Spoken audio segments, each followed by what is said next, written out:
Dictation start now. The President has said that in the last 40 years we have progressed along this path illumined by Mahatma Gandhi and Jawaharlal Nehru.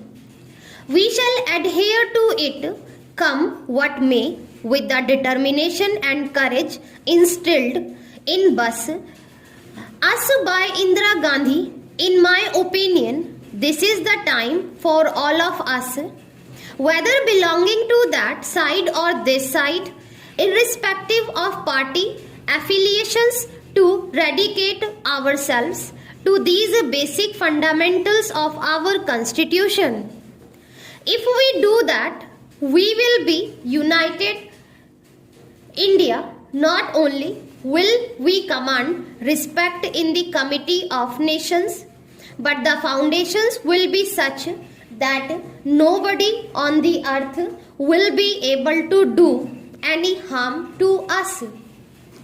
I have one thing to say, that our country is a continent, and in this continent we have faced this year one of the severest drought in 100 years. It is the prudent policy of having accumulated buffer stocks that, in spite of setbacks that we have experienced, there has not been any starvation death.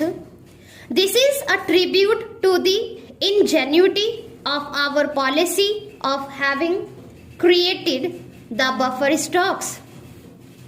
To my mind, there are one or two grey areas. One of the grey areas is our population explosion, which my friend Shri Prashant has also referred to. We may be doing what we are doing. For instance, 20 million acceptors of contraceptives and other things we have produced, but we have not evolved a national consensus in this issue. I spoke about the matter in different forms when the Prime Minister was also there. I told him that a national consensus on family welfare program must be evolved. I also told him that you have been calling meetings of the opposition parties quite often on different issues, but to my mind, the most important issue for which an all-party meeting should be conveyed is to evolve a national policy on population. In spite of our all-round economic development, it all gets nullified by the population explosion. We have not done much in this direction. I had the privilege of going to China, and I saw how they are progressing in this regard.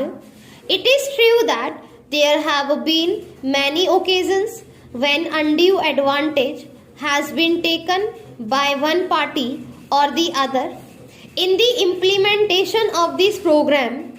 That is why I want national consensus on family planning.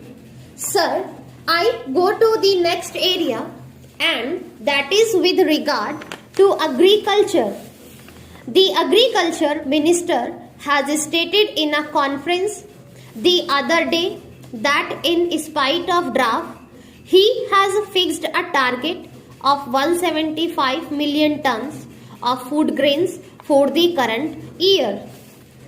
That is a good idea, but the important thing to which the President has referred to is the need of increase in the production of oilseeds, and to this I add pulses.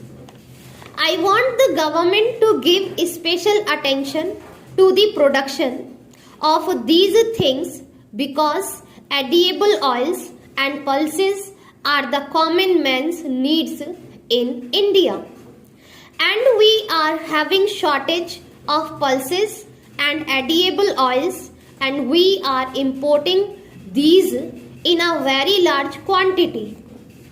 So, the thrust of our program, as we have done in the case of Green Revolution, is that we should concentrate on the production of pulses and edible oils and then assure our own people that within a period of 2 years we will attain self-sufficiency in edible oils and pulses. The next point is with regard to public sector. There is no doubt that the public sector occupies a commanding height, and it has occupied commanding heights in our mixed economy. But the problem of accountability of public sector has not been done to the desired extent.